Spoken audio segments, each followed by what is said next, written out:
وموضوعنا هنا عن أثر الكبائر والذنوب العظام على الإيمان، أثرها على الإيمان. حديث النواس بن سمعان: ضرب الله سبحانه وتعالى لعباده مثلا عظيما موقظا للقلوب نافعا للعباد، ولهذا ينصح كل مسلم أن يتأمل هذا المثل وأن يفهمه. ينصح كل مسلم أن يتأمل هذا المثل العظيم وأن يفهمه. يقول نبينا عليه الصلاة والسلام، ولنستحضر المثل استحضارا جيدا نافع هذا المثل. يقول عليه الصلاة والسلام: ضرب الله مثلا صراطا مستقيما وعلى جنبتي الصراط سوران. أحضر في ذهنك طريق ممتد ومستقيم ليس فيه اعوجاج، لا يمين ولا يسار، وعلى جنبتي الصراط عن يمينك ويسارك وأنت في الصراط سوران، يعني جداران، وأنت تمشي في هذا الصراط جدار على يمينك وجدار على يسارك، والطريق مستقيم ليس فيه أي انحراف.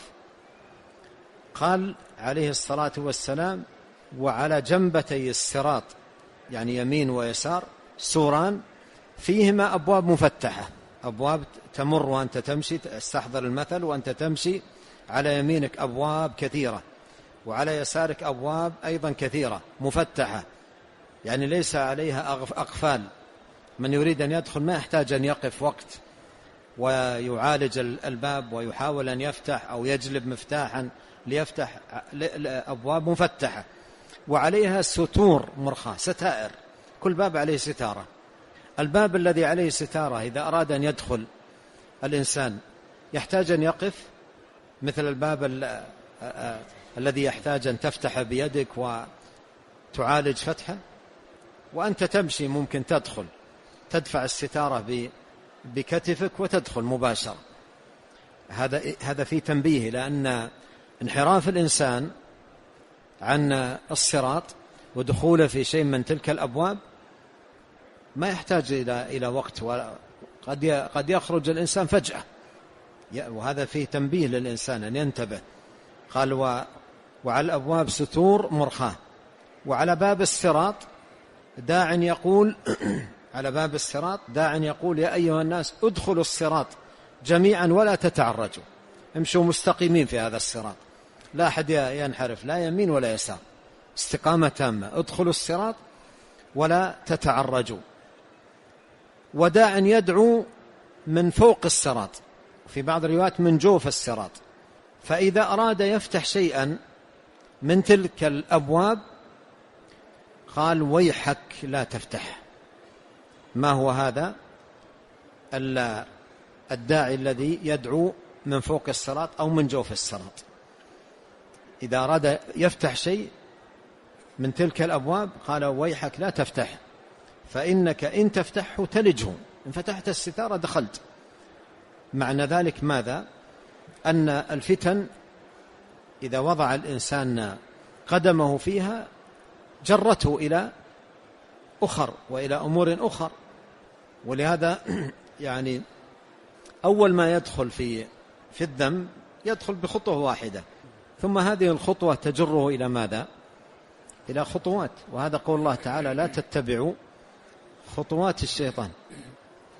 قال: فإذا أراد يفتح شيئا من تلك الأبواب قال: ويحك لا تفتح، فإنك إن تفتحه تلجه، والصراط الإسلام. هذا تفسير الآن للمثل. الصراط الإسلام، والسوران حدود الله، والأبواب المفتحة محارم الله. هذه أبواب الذي يدخل معها يدخل أين؟ إلى الحرام، يدخل إلى الزنا، إلى السرقة، إلى القتل، إلى العقوق، إلى عموم الآثام. أبواب تدخل الإنسان إلى عموم الآثام. والأبواب المفتحة محارم الله. وذلك الداعي الذي على رأس الصراط كتاب الله، والداعي من فوق الصراط أو من جوفه واعظ الله في قلب كل مسلم. واعظ الله في قلب كل مسلم. المسلم الذي من الله عليه بالإيمان وتعلم وعرف العقوبات، تبصر في الدين، إذا بدأت نفسه تنفلت، تنحرف، تخرج عن الصراط تحرك في قلبه ماذا؟ تحرك في قلبه واعظ يقول له ويحك، انتبه، احذر، في قلبه يمنعه.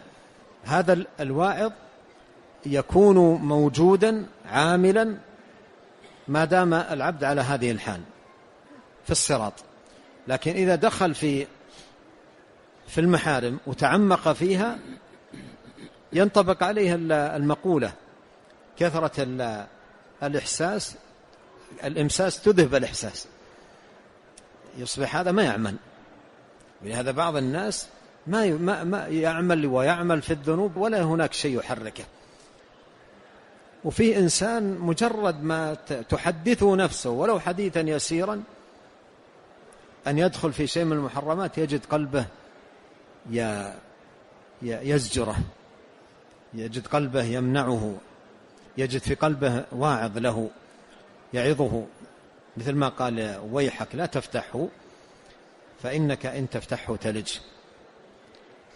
من خرج عن الصراط، من خرج عن الصراط فتح هذه الأبواب التي عليها الستائر ودخل في هذه المحرمات، تكون في الدنيا اختطفته كلاليب الشهوات.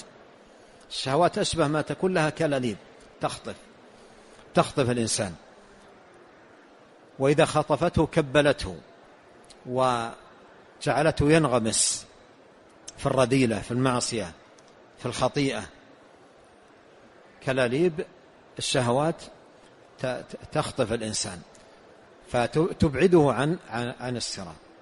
كما أنه نصب للعباد صراط في الدنيا أمروا بالاستقامة عليه وحذروا من الانحراف عنه، فإنه يوم القيامة ينصب للعباد صراط على متن جهنم، صراط على متن جهنم،